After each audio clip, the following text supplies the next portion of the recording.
A memo to sports headline writers over America. We know you're looking for clicks, but I saw this one this morning. Look at the Eagles, Dolphins, Cowboys got a haul because of how badly the 49ers whiffed on the Trey Lance deal.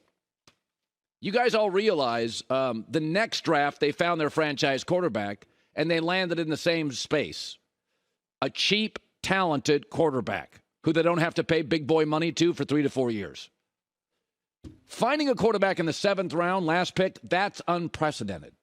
That's almost impossible. Whiffing on a first-round pick happens all the time. Getting aggressive, moving up for a quarterback that doesn't work, that happens all the time. How you get a franchise quarterback is not that relevant.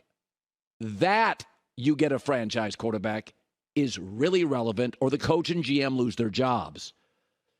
Pete Carroll's a legend. Before he landed Russell Wilson, they gave Matt Flynn a 3-year deal with a chance to make $26 million. He threw 9 passes. They traded a 2nd-round pick for Charlie Whitehurst. He never played.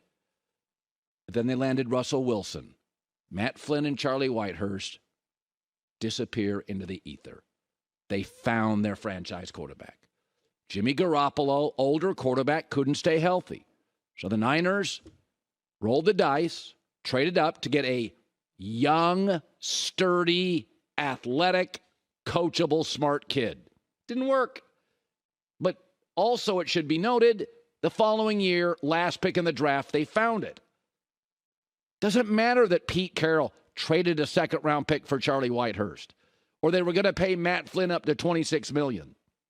How in life has 1,000 paths. That doesn't care which one you take. Denver Nuggets. Did you know they drafted Rudy Gobert with a 1st-round pick 10 years ago? Moved off it in about an hour. The next year, they got Jokic in the 2nd round. They got their center. Nobody cares. How and that are 2 different things. NFL's a bottom-line business. The Niners got Joe Montana in the 3rd round, Kaepernick in the 2nd, Brock Purdy in the 7th, Jimmy Garoppolo in a trade, Steve Young in a trade. Well, most of those guys got them to a Super Bowl. How? Who cares? That important. I mean, go look at the Jets. They fly out to Malibu. They're desperate. They got Aaron Rodgers. How? They hired Nathaniel Hackett.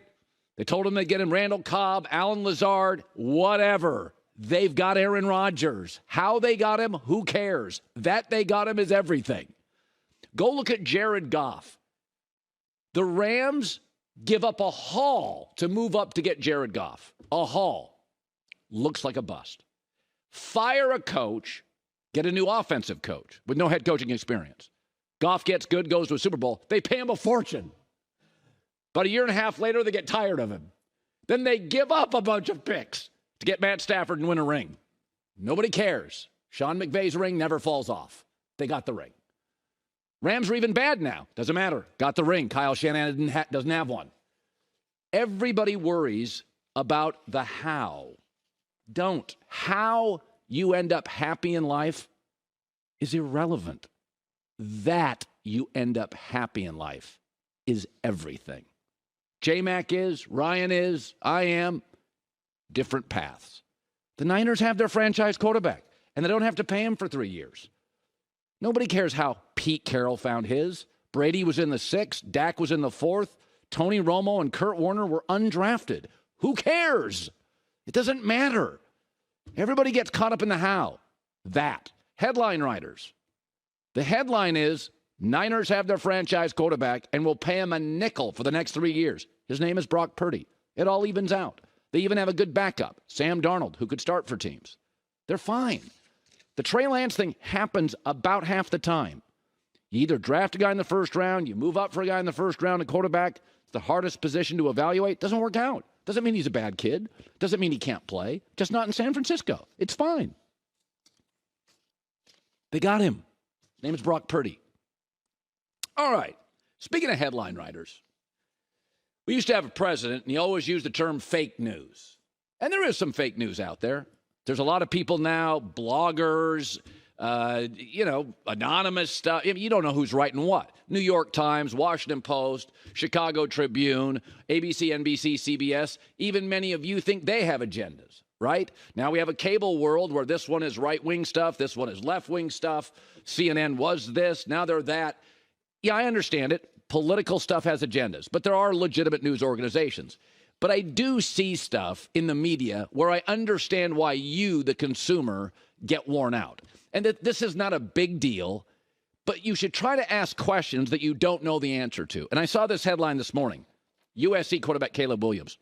Caleb Williams says he's not decided whether to enter the 2024 NFL draft. Yeah, he has. It's over, and every fan knows it. He's going to be a top 5 pick, probably number 1. Overwhelmingly number 1 if he doesn't get hurt. There's no story. When it comes to young athletes or young people or victims, you tread more lightly. The season hasn't started. No reporter should be employed if he's still struggling with the idea of what Caleb Williams is going to do after this year. You shouldn't be employed. It's not difficult.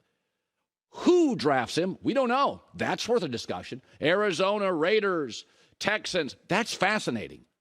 That he's going to leave after this year, it's done. It's over. Don't be naive. It's over. Well, Colin, the NIL is irrelevant. USC probably works deals to pay him $3 to $4 million a year. He's going to sign a contract as the number 1 pick for whatever number 1 picks get.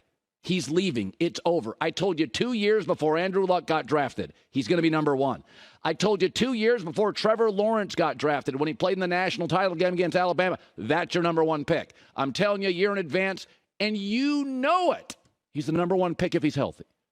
Drake May's probably 2. Maybe Harrison, the receiver from Ohio State. A lot of good players this year. Great draft. Great draft last year, a bad draft. But come on, media, do better. We know he's leaving college. There's no debate. This is like college football writers who write about who's going to win the Heisman in week 3. Is that what really fans are talking about? They want to know who's going to win the games. You're not even in the conference play yet. Caleb Williams is leaving college after this year. Why do a gotcha? Why do find a quote you can use? He said what he has to say. I haven't thought about that. All I care about is this season. The fact that he had to answer a question, or it's a discussion, or it's a headline, that's why people turn on the media. They don't care if we make mistakes. Listen, when a surgeon makes a mistake, a trapeze artist makes a mistake, a pilot makes a mistake, it's punitive. People can die. We all make mistakes in our life. This is not the end of the world.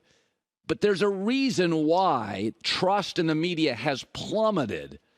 And it's not on mistakes, it's on agendas. It's doing stuff just for primarily gotcha. This feels like a gotcha. Caleb Williams not decided what. It's over. It's all over. He's going number 1 if he's healthy. If he gets banged up, maybe somebody pauses and he goes 2, 3, or 4. But it's not a story. Not to anybody who's being honest. Hi, everybody. Thanks for watching. Subscribe here to get the latest from the show. Also, be sure to check out more of the best clips from The Herd or go watch a few segments from other shows on FS1.